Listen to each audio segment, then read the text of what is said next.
Calling in from the United Kingdom, Sophie Green is an accomplished contemporary artist, environmentalist, and conservationist focused on raising awareness for issues surrounding wildlife. In today's conversation with Sophie, we discuss her conservation work, some of her upcoming projects, and her latest addition to the Saunders Art Collection. Enjoy!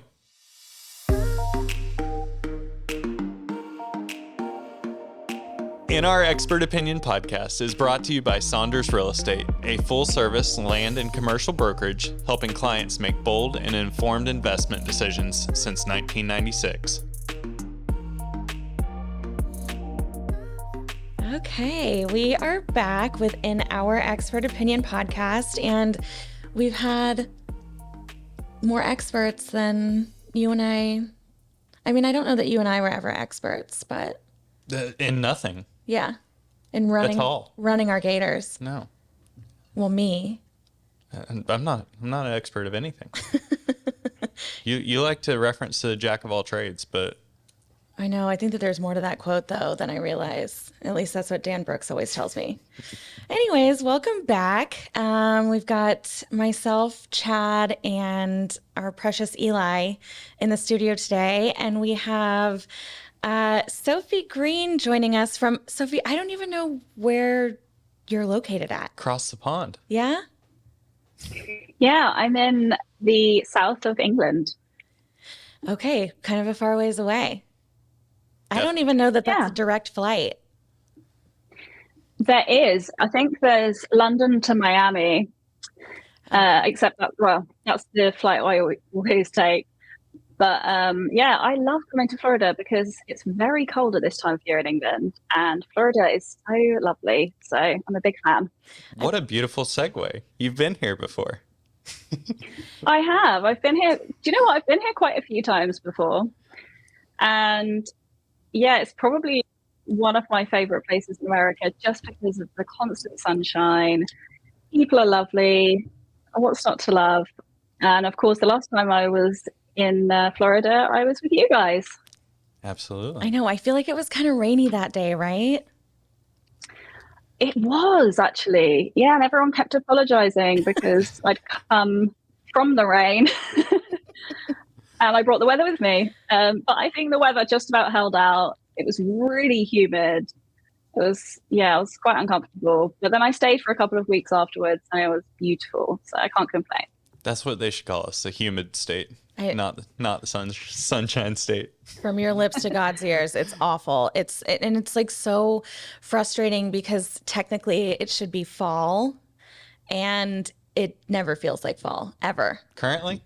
Well, I do have on a bit of a turtleneck today, so no, this is winter. Yeah, now. This is definitely winter. This is winter. Happy New Year. Happy New Year. At the barbecue, it was supposed to be fall, and it was basically like summer. Mm-hmm. So, but Sophie is an artist, and I'm not sure how, like, by way, Saunders got connected with you.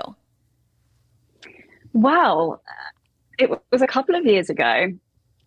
It was when I was putting on my impermanence collection and exhibition. And Dean Saunders, your amazing founder, CEO, yes, ma'am. He reached out and asked me about one of my pieces. And I think it was a lion piece he wanted to buy for his amazing collection. And for whatever reason, he didn't end up buying it. And I never heard from him again and didn't think anything of it. And then recently, I've been putting together my recent collection, ready for the exhibition. And he messaged again. And he said that he'd kind of always... I guess regretted not buying that lion piece. And I always say I would rather have someone not buy one of my pieces and regret it than buy it and feel kind of pressurized into it and weird about it and regret buying it. So it was music to my ears. And he told me about your amazing art, sort of, what would you call it? It's kind of like an annual art commission. Commissioning, yeah. Where you give out prints. And yeah, he asked if I would be open to doing a commission. I was right in the middle of doing my Commodities collection, and I was so sick of painting the same thing over and over again. So I thought, perfect, great timing. And yeah, he asked for a manatee, which I thought was even better because I just swam with them a couple of years before. So yeah, I painted the piece. I came out. We did the big event and the print release, and it was amazing. Where did you get to swim with them? I did it in, I want to say, Crystal River. Does that sound about right? Yep. It was like some kind of tourist thing, and I don't know personally the sort of conservation or ethical implications of that, but it was a really fun day, and I went on my own. And I was the only person that went on her own. Everyone was there in like families and couples and having, honeymoons and stuff. And I was just like the weird solo person on the boat. And then we all jumped in. I had my little GoPro, and there was a woman who was taking photos as well for everyone on her GoPro. And I think I ruined everyone's photos because I was kind of in the background of all of them with my GoPro. And I didn't get too close, but I was just so absorbed that I was just staring at this manatee for the whole time. And it was really awkward when we went back to land and we looked through all the photos. And this woman was kind of like, yeah, there's Sophie in the background of that one. Oh my God. Sorry, Sophie's covering your face in that one. Through your snorkel, you're saying, tag me. Yeah, I just gave out business cards at the end. They didn't know they had somebody famous in the background. Well, I wouldn't say famous, but thank you. That's so funny to hear because I went to Belize like a number of years ago, and there are manatees there. And I was on this kind of like boat tour, and people were freaking out looking at these manatees. I'm like, I don't care. I grew up like we had manatees off of our docks. You go out and you like turn on the hose and they swim up and they like drink from this hose. I've grown up that way. So it's really funny to hear someone's point of view who didn't grow up with manatees. I mean, they're a really unusual species and just weird looking. Yes. I mean, they're beautiful and like so amazing. Their characters are amazing. But, away from places like Florida, the rest of the world see them as this like hilarious kind of, sea cow creature. And it's not something I would normally paint because it is very area specific. It's not necessarily going to sell if I paint a picture of a manatee, but they are really cool. And, it's a great kind of texture and color for me to get stuck into in terms of painting. So I loved it. No, the painting turned out wonderful. And it was really, you got everything down to the detail. Have you gotten any other feedback from around the world about that? Have many other people seen it that have feedback? Yeah, you know what? Like, I often paint pieces and people will message me and be like, oh, what is that animal? Like, a pangolin. Or when I painted the pangolin, everyone was like, oh, what a great armadillo. Like, presuming know what it was. When I painted an African wild dog, people were like, oh, what a great hyena. So I was expecting a kind of similar response. But actually, I had loads of comments saying, oh, it's such a good piece. And then quite a few people asking about prints, because normally I would sell prints of pieces. But obviously all of the prints went to you guys. And so, yeah, I was surprised because I was like, oh, wow, people are actually wanting to hang prints in their homes and stuff. Which is awesome. I know, that is awesome. Did you always know that you wanted to be an artist? No, not really. I mean, to me, it wasn't really a career path that was within the realm of possibilities, really. I didn't grow up with creatives and artists in the family. I just grew up in a kind of working class family with a teacher for a mum and a firefighter for a dad. So for me, it was very much like grow up, go to school, get a proper job, quote unquote. But I actually ended up working in the film industry when I came out of college, which in England is kind of like high school, I guess. So from a very young age, I was working in the film industry and I was working on these huge sort of Hollywood films, and very bizarre situation to be in as an 18-year-old. And then my dad made a comment about going and getting a real job, which is, just a generational thing, I guess, because I was earning amazing money. And yeah, it's like, thanks a lot. I actually go to work every day, but thanks. Yeah, I think it's because I loved what I did. He was like, well, that's not good enough. You need to go get a job you hate. Yeah, so, that makes sense. Yeah, but that comment was enough for me to quit and go to university and become an elementary school teacher, just purely because that's what my mum did. So that's what I knew. I think I was like in my first year of university when I realized it definitely was not for me. But by this point, I was kind of at the beginning of my university career. So I just thought I'll finish the degree and then I'll go back into the film industry and finish my degree. And then my last placement, where I was teaching in a school, offered me a job. I was like, okay, I'll take the job. I just kind of got sucked into it.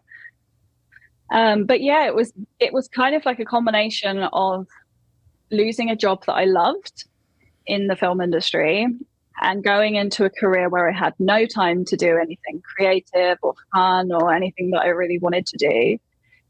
That kind of pushed me into pursuing a career as an artist. So yeah. Where do you think you draw the most inspiration from? Oh, good question. I think at this stage, it's been so long of just kind of being in my little artist bubble and doing whatever I want, whenever I want, that the inspiration comes so naturally. It literally is just what I love to paint. It's just animals and wildlife and nature and travel and just all the stuff I find really fun. That's where I kind of draw inspiration from, really. I mean, I do travel quite a lot, and my travel is usually based around animals that I can see in different countries. So, for example, if I go to, where did I go recently? Well, obviously I went to Florida and had to go see the manatees.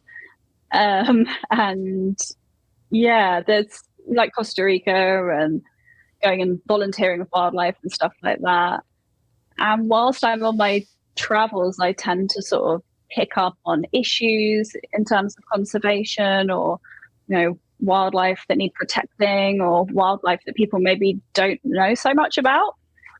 And yeah, I kind of feel inspired to create a piece of art around that makes these sort of topics slightly more palatable, I think. And I assume photography is a little bit of a hobby as well. Do you sell any photography, or you take photos and get inspiration for your painting?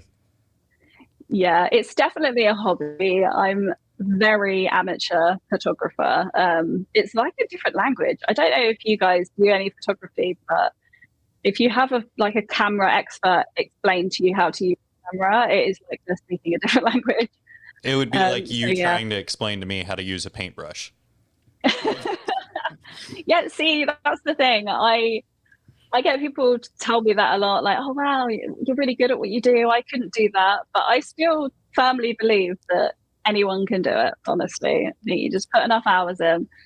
Mine would be very abstract. You'd really have to think hard if you saw a piece that I painted. So I think that is a skill. Linda, what'd you paint? I don't know. You tell me what you see, and then we'll go from there. It's like the therapist holding up like the ink blots, and you have to guess whatever they're, whatever you see. Oh, that's amazing. I think that is a skill. I find abstract art difficult to do and impressionistic stuff. So I'm in awe of people that can do that. Sorry, to answer your question, the photography is just something I do for fun and just to get the creative juices flowing and take photos for references I then use in my art. You mentioned conservation, that you're kind of involved with that. Did that come about because of your travels, or, had you already done a lot of research on what it is, and kind of how did you become involved with that?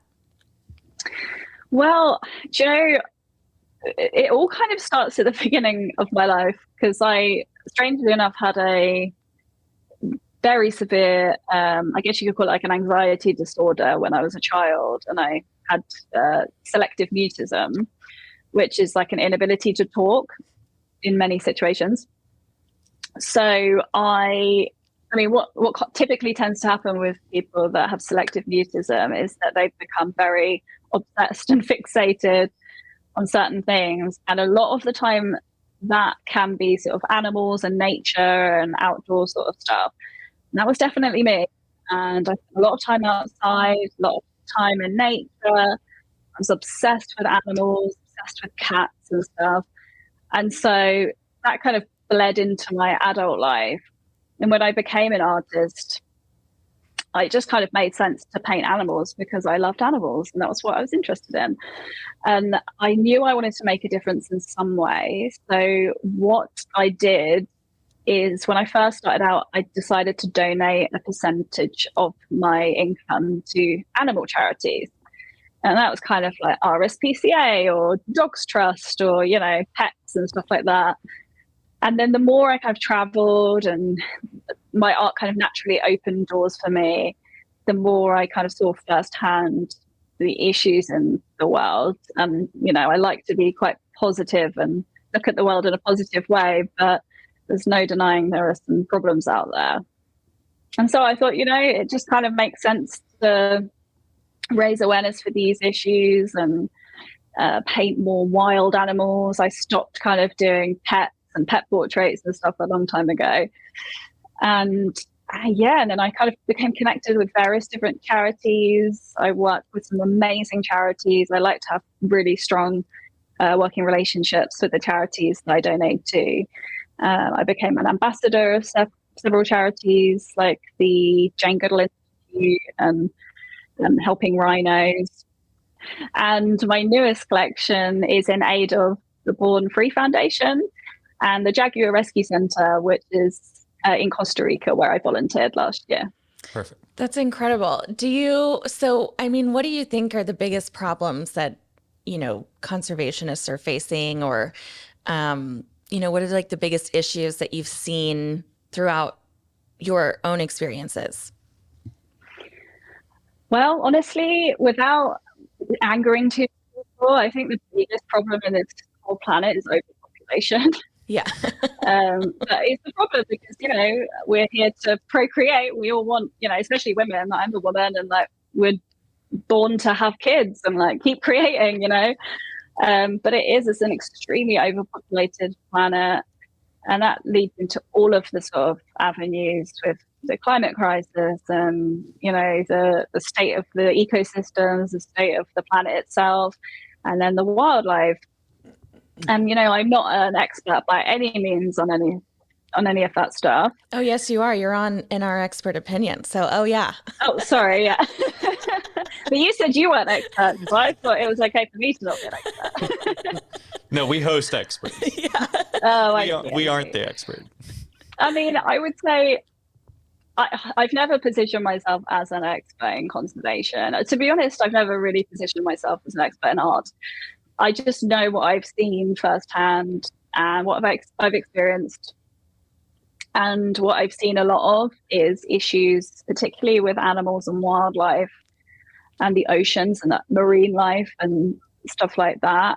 And even, you know, like when I was volunteering in Costa Rica, a lot of the issues that I saw were to do with overpopulation, a country whose infrastructure can't cope with the amount of tourists and people.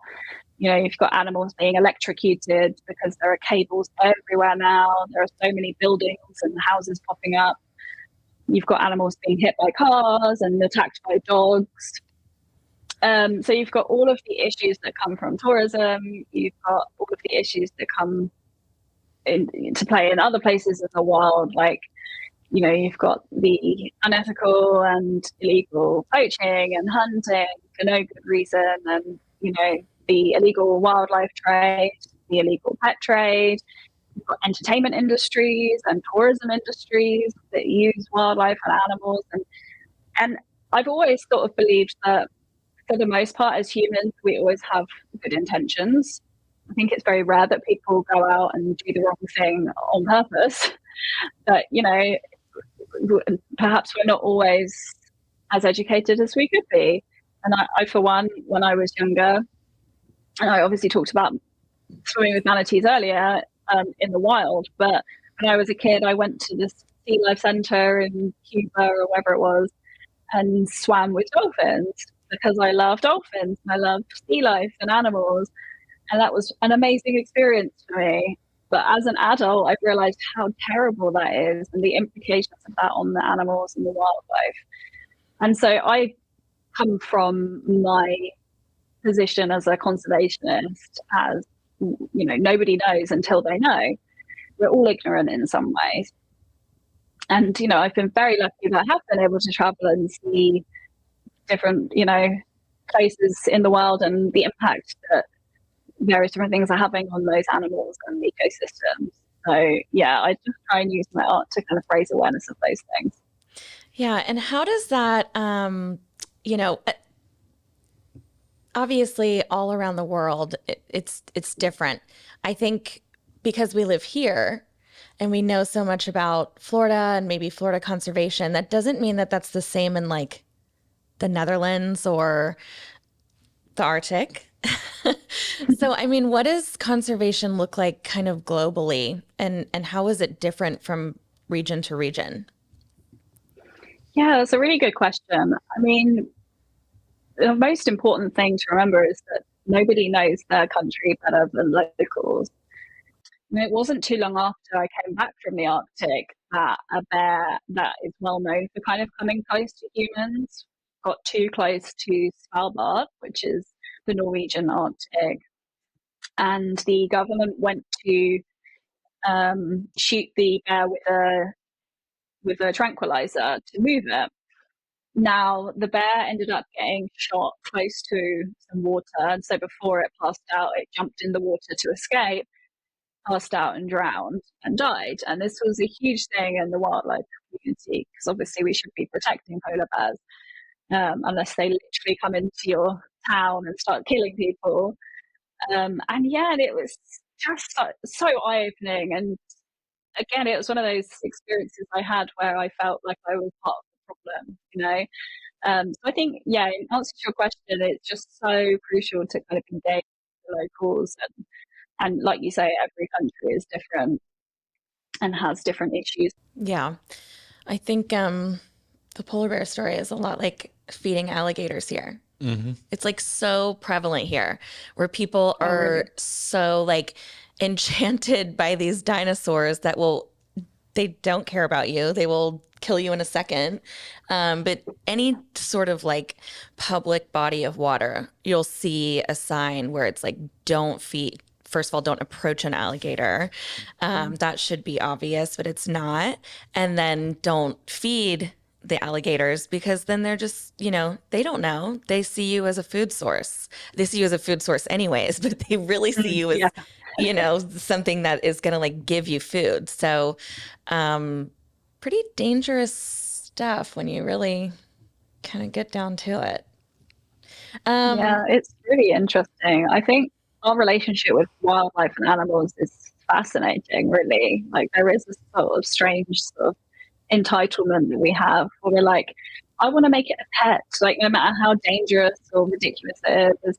I see it all the time on social media, and I think this is part of the problem is that you see like cute little monkeys in dresses and like or monkeys engaging with animals that they shouldn't naturally engage with, like dogs and monkeys cuddling or like stuff like that. And it's really cute and it's really lovely, but these are wild animals that should be contributing to a healthy ecosystem, not sitting in your house as a pet. Did you watch the documentary Chimp Crazy? No, I haven't. Yeah, it was all about that. And it was very eye-opening to see that, the people who are owning these chimps I haven't seen it. It's incredible, but they're like dressing them up. They're like sleeping in the same bed with them. It's spooky, to be honest with you. But yeah, these animals are wild animals. They're not supposed to be domesticated and they will rip you limb from limb. I mean, that's just like that's their nature. It's not like it's their fault, but that's just their nature. So I just think that's a very dangerous thing. The like wild animal owning is probably not the best thing to do. Even white tigers is a genetic mutation. They shouldn't exist, really. They very rarely occur in the wild, but in zoos and quote unquote sanctuaries, they breed them specifically because they're so beautiful and because people love white tigers. But actually, they have all sorts of genetic problems and eye problems, issues with their health, and it's a very unethical thing that goes on. And I've been kind of toying with the idea of having a white tiger in my collection to sort of showcase, how terrible it is as a species. But then I thought, someone's going to buy it thinking, oh, I love white tigers, they're so beautiful. And then I'm contributing to the problem. Yeah. Chad, disclaimer on the back of the painting. Yeah. And Sophie, I don't know if you remember this or not, but in Las Vegas, there was this show with the white tigers. Do you remember their names? I don't. I do not remember that. It was Siegfried and Roy, I think, unless that's a musical act. But anyways, they would like perform with these white tigers, and this white tiger ended up turning on one of them and effectively maiming, mauling. Yeah. So, I mean, to kind of get off of that sort of sad traumatic subject, I was hoping that you could share a little bit about your current Commodities collection and kind of what inspired it and the message that you're promoting. Yeah, although I don't know if that will be moving away from the sad topic. Okay. It's equally as bad. But yeah, essentially, the idea for my Commodities collection came to me. I was kind of halfway through my permanence collection back in 2022. It's the summer of 2022. And I exhibited impermanence at the end of 2022. So it was really like in the middle of doing one collection that I was like, I've had an idea for the next collection. Because apparently I have quite a scatty brain. I would rather have more than one, idea than none. So I think that's a great thing. Yeah. I was hoping the same thing would happen again, but I haven't come up with my next collection yet. So I was flicking through a magazine and I was just looking at like pieces of art and stuff. And I saw a picture of a sculpture sitting on this plain white plinth with like a stark white background, just kind of displaying whatever the sculpture was. And I think the sculpture kind of looked quite miserable and lacked personality, and it was meant to look like that. But it got me thinking about sort of like displaying things on plinths and kind of like museums and exhibits and how we go to these museums and kind of like the Victorian House of Oddities where people would go and like look at like a freak show and, the idea of exhibiting things for people to look at. And I thought, what, that's not too far removed from how we are with animals and wildlife. Like we see them as entertainment or food or fashion or pets, like we've just been talking about. And so I thought, how cool would it be if I had like a collection of paintings of animals on plinths, sitting there like they're in a kind of bizarre museum with, lots of animals looking sad or angry and almost like they're interacting with the viewer, and then have them all together in an exhibition, and you're coming to the exhibition like you're going to the sort of Victorian circus, but it's kind of a contemporary version of that. And so I told a few friends about this idea and they were like, I don't get it. Oh. Nobody understood what I was talking about. And I was like, oh, this is one of those things where I'm in my like weird artist bubble and no one knows what is happening in my brain. So I parked the idea for a while, procrastinated a lot, and then eventually kind of after I exhibited in permanence, it was a huge success. I sold the whole collection and then took a year to just travel and have fun and play. And then eventually I was like, right, I'm going to do this.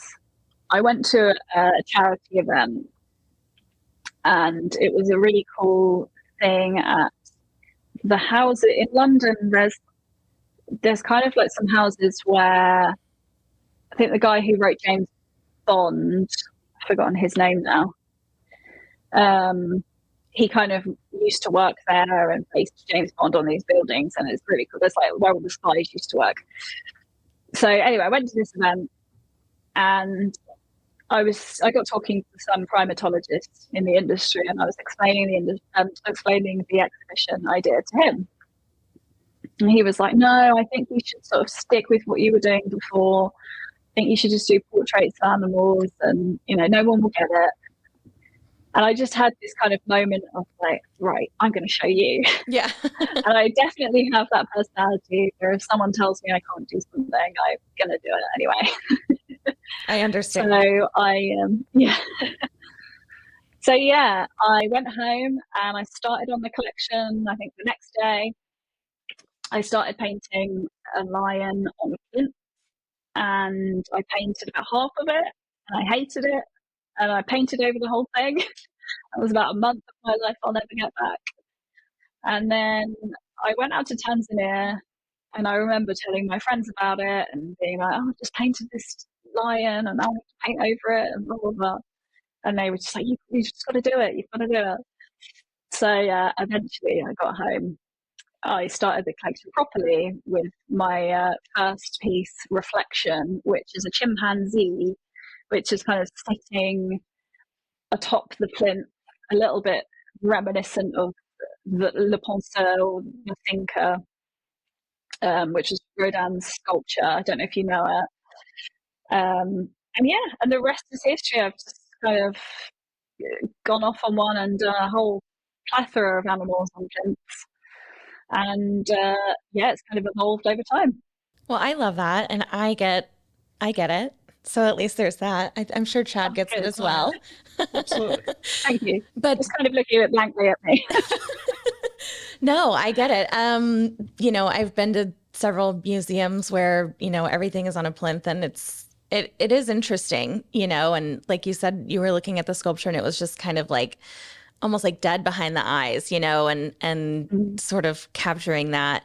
But this new collection, I think it's benefiting some of those charities that you were talking about, the Jaguar Rescue in Costa Rica, and is it the Born Free Rescue as well? The Born Free Foundation. Okay. Yeah.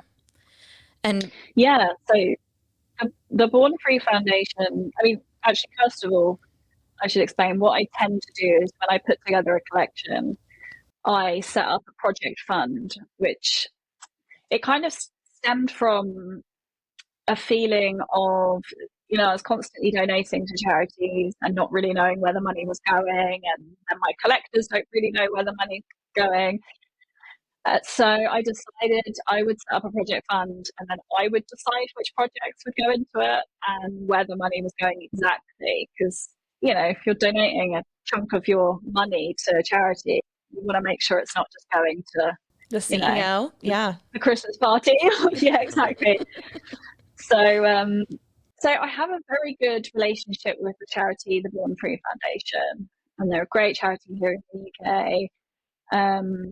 I've donated pieces to auction off for them and stuff like that, and they're just lovely, and they just do amazing work. Basically, they protect wildlife. I'm putting a chunk of the money from the collection in towards projects with the Born Free Foundation and the Jaguar Rescue Centre, who are building a new vet clinic. And I spent a lot of time in that vet clinic, pestering the vets and asking them questions, helping them with stuff. So I thought I best give back and help them towards that. I love that, though. I love that you're like involved and then, continuing to help even after you've, that you're not necessarily physically volunteering there anymore. So I think that's very noble. Yeah, I mean, I feel like I try and help, but sometimes I wonder how much of a burden I am in these places because I'm always sort of asking questions and being like, I always talk about like not having animals as pets, and wild animals should be in the wild, but when you have baby monkeys coming in, they're orphaned, and you need to like feed them and make sure they're looked after, and I'm there like, can I cuddle them? Yeah, it would be hard not to, though. I feel like I should come back. Now, I think you had mentioned before that you were involved, or that something with Jane Goodall. Yes, so I'm an ambassador of the Jane Goodall Institute here in the UK. So yeah. That's incredible. I don't know much about it. You know what I know about it was from Tarzan, this movie that came out with Brendan Fraser like in the 90s or early 2000s. Yeah. And they mentioned her name and I was like, oh, Jane Goodall. But oh, that's the Jane from Tarzan? No. Oh my God. Maybe she did grow up to be Jane Goodall. I don't know. But oh no, it wasn't Tarzan. It was George of the Jungle was Brendan Fraser. My gosh. Maybe the Jane from Tarzan did grow up to be Jane Goodall. We're going to move on. Anyways. I've heard rumors about stuff like that. I'm not sure how true they are. So what all does that entail and kind of how are you involved with that? And can you kind of give us an overview? Yeah, of course. Well, I mean, first of all, I'm always surprised when people know Jane or know who she is. And I know she's like a huge deal and she's an amazing woman.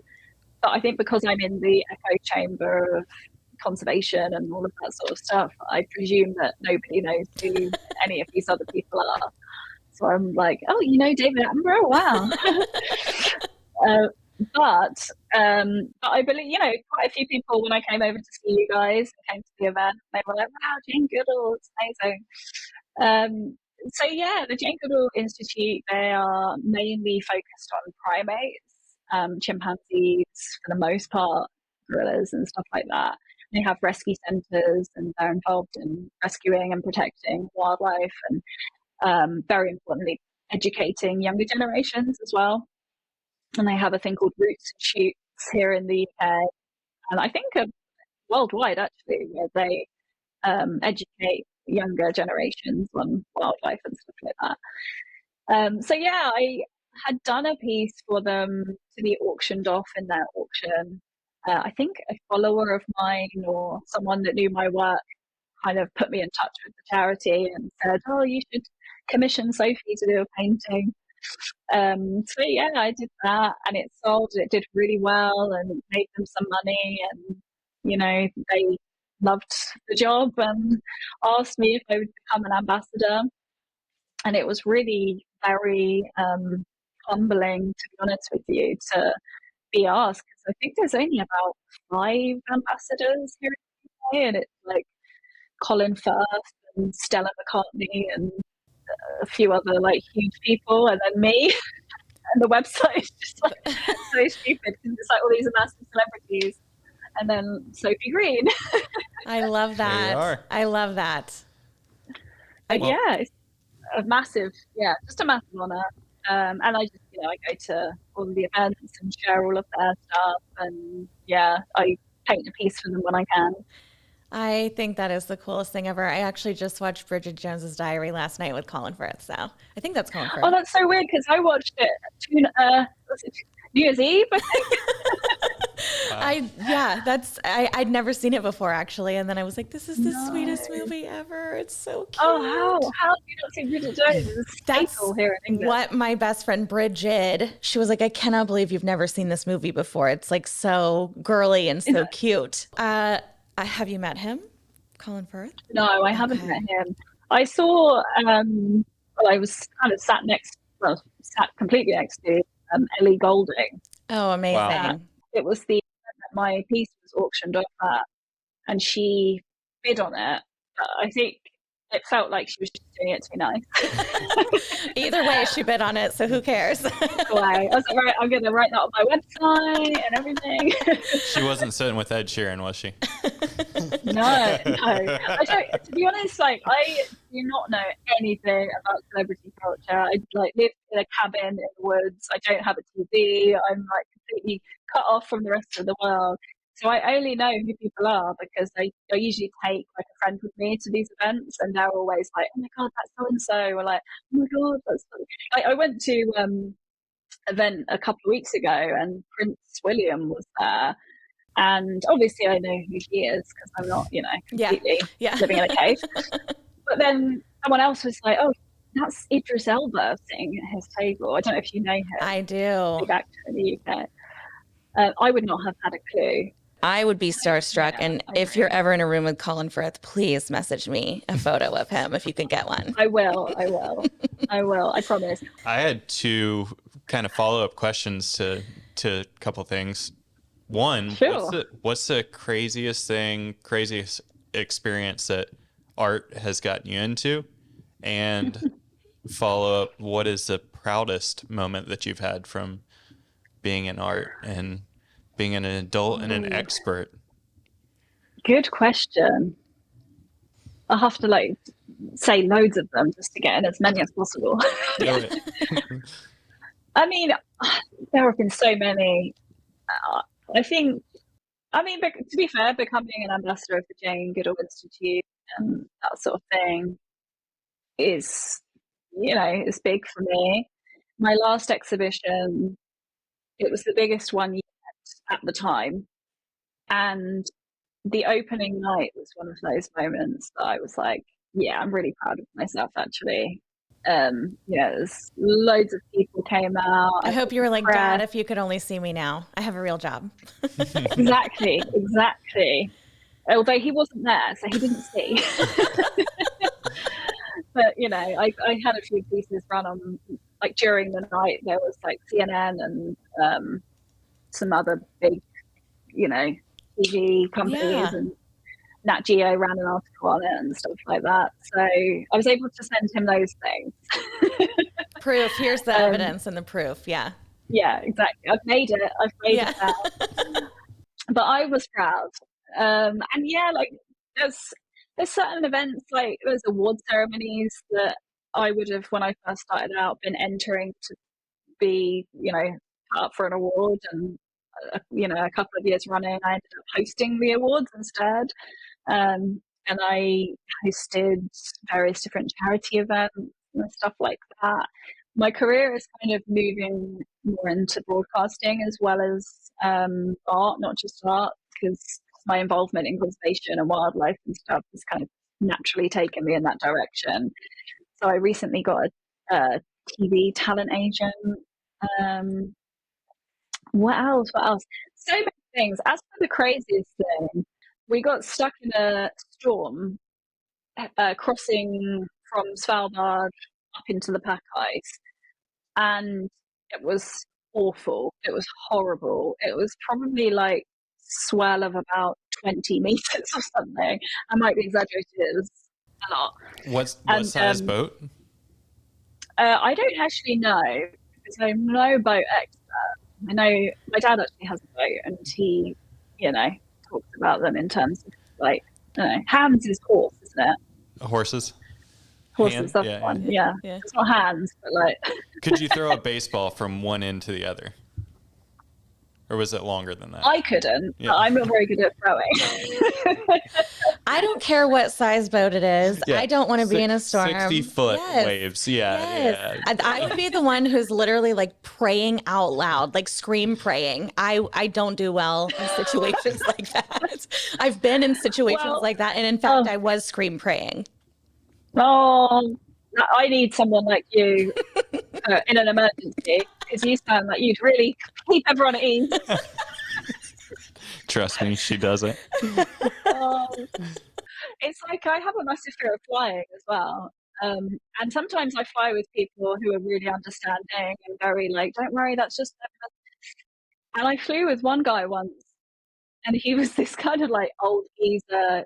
I think he was a sound guy or something.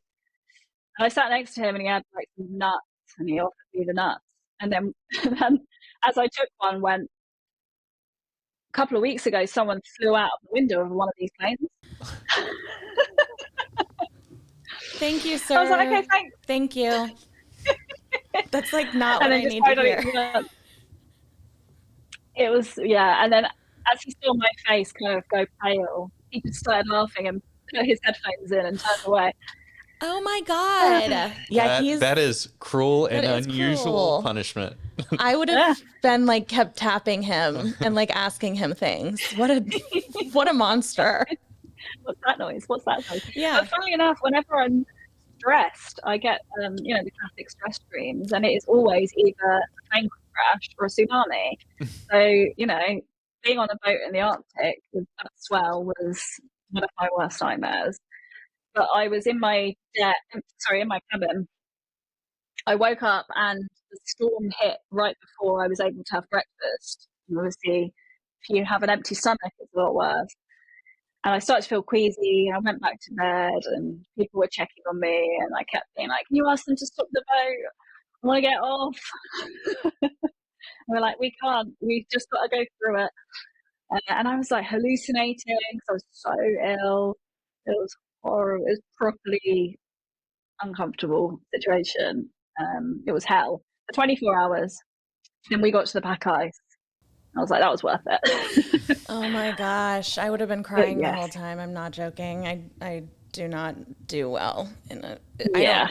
I actually don't even know what I would be hallucinating about. There's so many things that I feel like my mind would go to. So I can't even think about that. Well, I was hallucinating polar bears.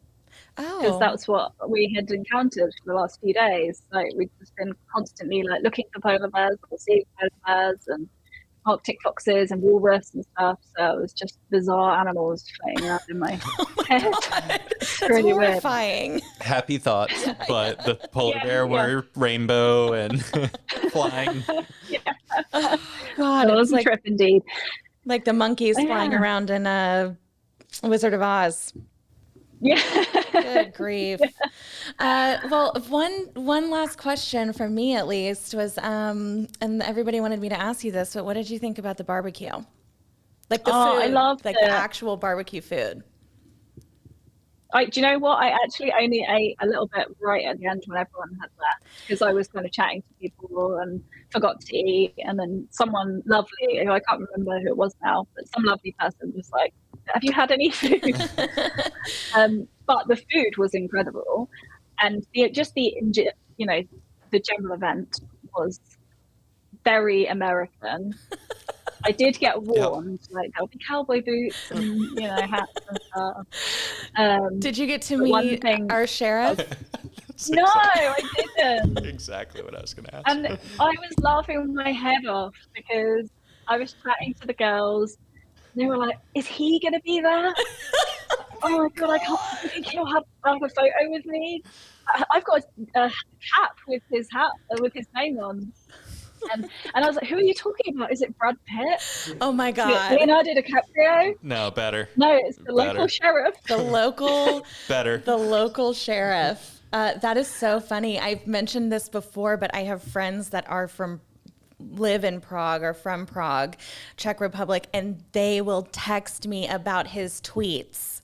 And I'm just like, I cannot believe that this guy is like a global superstar, basically. Wow. It is hilarious. Well, the thing is, I mean, I probably wouldn't know. I'm sure he is a global superstar. And as I've said, I'm the last person who would know who anyone is. But I did say, it's adorable because it's like a Hallmark film. Yeah. Like everyone knows the local sheriff, and it's a very small town. And I loved it. And when I came back to England and everyone asked me how it was, the one thing I told everyone was like, everyone is so nice. Really, it's true what they say about Southern America. They're all really sweet, Southern belles. Everyone wanted to chat, and yeah, it was just wholesome. You don't see a lot of that nowadays. No, it is true. And especially with this group and kind of this town, it is very Southern, and like you said, a very Hallmark movie. I take it for granted, I think. I've done plenty of traveling myself, but I do take it for granted because I live in it, and I would say the majority of people are very, very nice. Hey, we're just trying to save the pumpkin patch. Yeah. The Christmas tree farm. I know. Yeah. It didn't start snowing at the end. There was no magical kiss at the end, but other than that, barbecue. You did have the barbecue at the end, so that's it. That's your magical kiss at the end of the I know. I was hoping for a kiss with the sheriff. Oh God. You know what? But yeah, one thing I will say as well, like you go to a company, and again, this is something I haven't sort of experienced or thought about for many years now, since I used to work in schools and stuff like that, is you can tell when a company has a great culture and people love being there and are all nice and welcoming, and everyone was so nice and so friendly and genuine, and you could tell that everyone actually loved working there, and it all trickles down from the top, right? So I thought, yeah, it's a good company, it's nice people. We'll let him know you said that. No, I'm kidding. we love it here. And genuine is exactly the word that I would describe. I'm glad you used that. Yeah. Because it was not people putting on a face to welcome you. That's really the way that guests are received here. Yeah, because it's like I walked through the door and everyone was like, "Are you the artist?" Like, "Oh, I've been really excited." Like, everyone kind of knew I was coming. And even on films, like when I used to work in the film industry, if a director was not the easiest to work with, you could tell, because it trickles down and everyone was kind of miserable and kind of horrible to each other. I just look for good people in the world. Yeah, there's a lot here. So, well, how can people get in touch with you, Sophie, and how can they see, your art and kind of, I guess, maybe buy organizations that you're involved with and initiatives?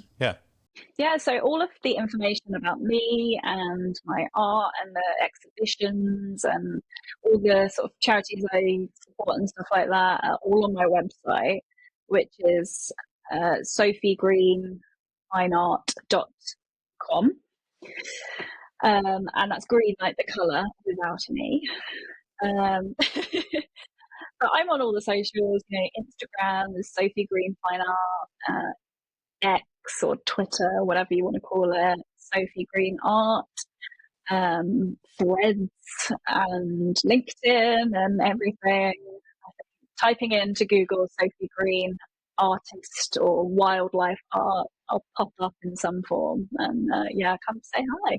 Amazing. Awesome. Thank you so much. Yes. This was great. Thank you. This has been amazing. Thanks so much for having me on. Yeah, of course. I mean, we're so happy that you were actually here in person, and then we got to have you on the podcast as well. So this has been amazing. And obviously we loved your piece that, was commissioned for here. And I think it was a big hit of the night.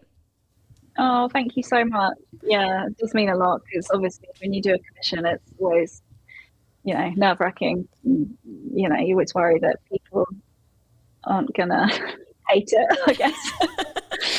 But it's been so nice to chat to you. I kind of wish we could have done this in person while I was over. I know. Well, we'll just come back. Yeah, that's true. I will. I mean, I definitely will. We got a seat for you. We got a seat for you. I love Florida, so I will be back. Perfect. Let us know. Well, thanks everybody for listening. And I don't know that it'll be Chad and I on the next episode, but there'll be another host of experts at some point.